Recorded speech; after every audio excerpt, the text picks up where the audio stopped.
memorial remains in Bloemfontein in memory of the 26,000 women and children ruthlessly murdered by our countrymen. The Times may attempt evasion. Yes, they'd heard that voice, they'd wished the man dead, and they'd waited almost as they waited now. The notice is posted proclaiming that Joyce has been hanged. That is the only end that traitors to the country can expect. As the Battle of Berlin raged and the walls came crumbling down, the Nazis had planned to evacuate a large number of collaborators and radio broadcasters to southern Ireland on a U-boat. William Joyce, or Lord Haw Haw, tried and failed to hop a ride. Very little research has been done on the Irish rat lines, but in Italy it was very popular to rename war criminals and collaborators and use new documents that they would have been given at baptism to obtain emergency Red Cross passports, and then cycle these men to communities in Argentina, Paraguay, and other South American countries.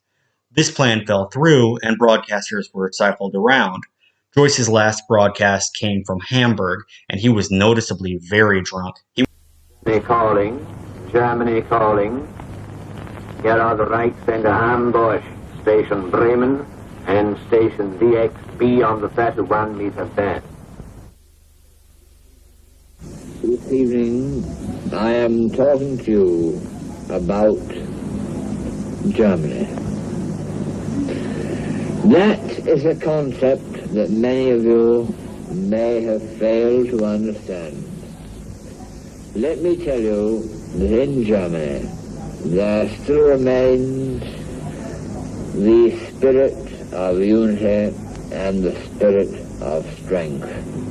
Went to Flensburg soon after, near the Danish border. The plan now was for the politician Nazis to proposition Western powers to surrender and continue fighting the Russians. However, the concentration camps were now common knowledge, and the West refused to even meet the Flensburg government. Joyce's SS driver then took them to Denmark over the Danish border, where they waited for 4 days to transit illegally to Sweden, a neutral state. However, the country was now being flooded with British intelligence and partisans searching for Nazis with similar plans. For a few weeks, they stayed in a village near the Flensburg government headquarters, and the remnants of the Nazi state evaporated. The Brits closed in, and T-Force and MI5 snatched up everything from war criminals to Nazi collaborators. After a fight with his wife, Joyce went for a nap in the woods, waking up to 2 GIs on patrol for firewood. He offered to help them look, speaking French, but the officers were T-Force. They claimed he was reaching for a gun and shot him in the ass with a captured German pistol before taking him into custody. Why is Lord Haw Haw buried in Ireland? He was born to a British Protestant family in New York, but they moved back to their home in Galway, bringing him with them. He joined the fight against the IRA and hung around Black and Tans to suppress the Irish cause of independence. His body stayed in an unmarked grave at the London prison where he was executed until 1976, when his daughter campaigned for a Christian burial. Lord Haw Haw's life was a tragic comedy. He joined the Nazis because British imperialism wasn't imperialist enough for him.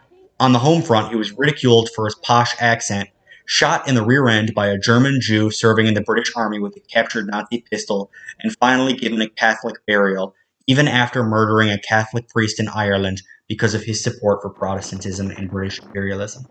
His grave is now overgrown and forgotten in a corner of a cemetery overlooking the ocean.